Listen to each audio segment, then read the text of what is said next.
PUC ಫಲಿತಾಂಶ ಬಂದಿದೆ. ಇದು ಬೆಂಕಿಯಲ್ಲಿ ಅರಳಿದವರ ಕಥೆ.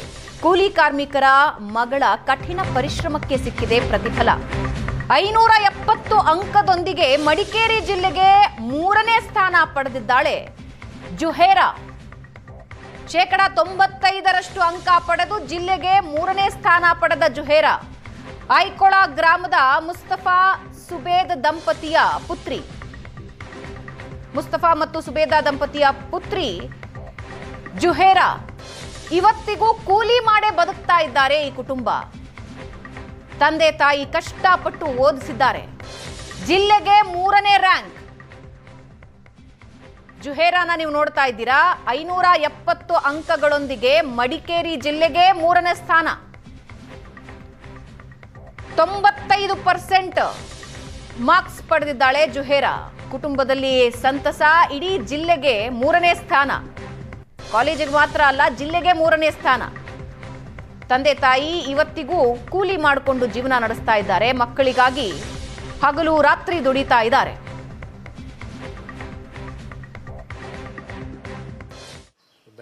ಭಾರಿ ಖುಷಿಯಾಗಿದೆ ಸರ್. ನಾವು ಕೂಲಿ ಕೆಲಸ ಮಾಡೋದು. ಎರಡು ಮಕ್ಕಳು ನನಗೆ, ಮಗ ಒಂದು ಮಗಳು. ಇಷ್ಟಪಟ್ಟದ್ದು ನನಗೆ ಖುಷಿ ಆಯಿತು ಸರ್. ಅಮ್ಮ ಪ್ರಸಿ ಅಚ್ಚಮ್ಮ ಟೀಚರ್ಸ್ ಎಲ್ಲ ಫೋನ್ ಮಾಡಿ ಸರ್, ಕಾಲ್ ಮಾಡಿ ಸರ್. ಅವರಿಗೆಲ್ಲ ಭಾರಿ ಖುಷಿಯಾಗಿದೆ ಸರ್. ಏನು ಓದಿಸ್ಬೇಕು ಅಂತ ಅನಿಸಿದೆ ನಿಮಗೆ? ಅವಳಿಗೆ ಏನು ಖುಷಿ ಸರ್ ಅದು. ಅವಳಿಗೆ ಏನಾಗಬೇಕು ಅದು. ನಿಮ್ಮೆಲ್ಲರ ಹೆಲ್ಪ್ ನನಗೆ ಬೇಕು ಸರ್, ನಮಗೆ ಬೇಕು ಸರ್. ಸಾಧನೆ ಮಾಡುವಂತಹ ಛಲ ಹೊಂದಿದ್ರೆ ಬಹುಶಃ ಯಾವುದೇ ಅಡೆತಡೆಗಳು ಅಥವಾ ಯಾವುದೇ ಕೊರತೆಗಳು ಕೂಡ ಇಲ್ಲಿ ಮುಖ್ಯ ಆಗೋದಿಲ್ಲ. ಅವೆಲ್ಲವೂ ಕೂಡ ಗೌಣ ಆಗುತ್ತೆ. ಹಾಗೆಯೇ PUCಯಲ್ಲಿ ತಾನು ಸಾಧನೆ ಮಾಡಲೇಬೇಕು ಅನ್ನೋಂತಹ ಹಠವನ್ನು, ಛಲವನ್ನು ತೊಟ್ಟು ಓದಿದ್ದಂಥದ್ದು ಕೊಡಗು ಜಿಲ್ಲೆ ಮಡಿಕೇರಿ ತಾಲೂಕಿನ ಐಕೊಳ ಅನ್ನಂತಹ ಗ್ರಾಮದ ಮುಸ್ತಫಾ ಮತ್ತು ಸುಬೇದಾ ಅನ್ನಂತಹ ದಂಪತಿಯ ಪುತ್ರಿ ಜುಹರಾ.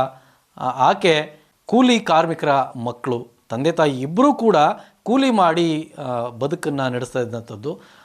ಅವರ ಪುತ್ರಿ ಜುಹರಾ 95% ಅಂಕಗಳನ್ನು ಪಡ್ಕೊಂಡು ಜಿಲ್ಲೆಯಲ್ಲಿ 3ನೇ ರ್ಯಾಂಕನ್ನು ಪಡ್ಕೊಂಡಿರೋಂಥದ್ದು. ಸೊ ಆಕೆನ ನಾನು ಮಾತಾಡಿಸ್ತೀನಿ. ಮೊದಲಿಗೆ ಜುಹರಾ, ನಮಗೆ ಅಭಿನಂದನೆಗಳು ಸುವರ್ಣ ನ್ಯೂಸ್ ವತಿಯಿಂದ. ಸೊ ನೀವು ಓದುವಾಗ ಎಷ್ಟೆಲ್ಲ ಕಷ್ಟಪಟ್ಟು ಓದಿದ್ರಿ, ಹೇಗೆ ಓದಿದ್ರಿ?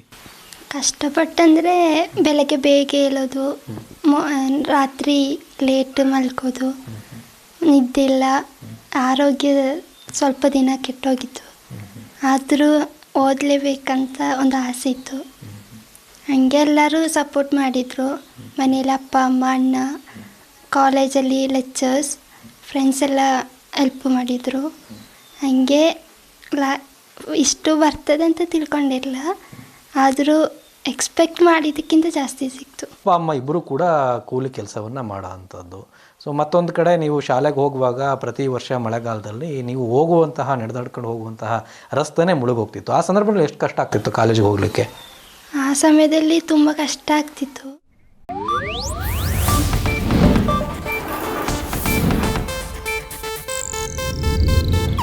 ಇದು ಏಷ್ಯಾನೆಟ್ ನ್ಯೂಸ್ ನೆಟ್ವರ್ಕ್ ಪ್ರಸ್ತುತಿ.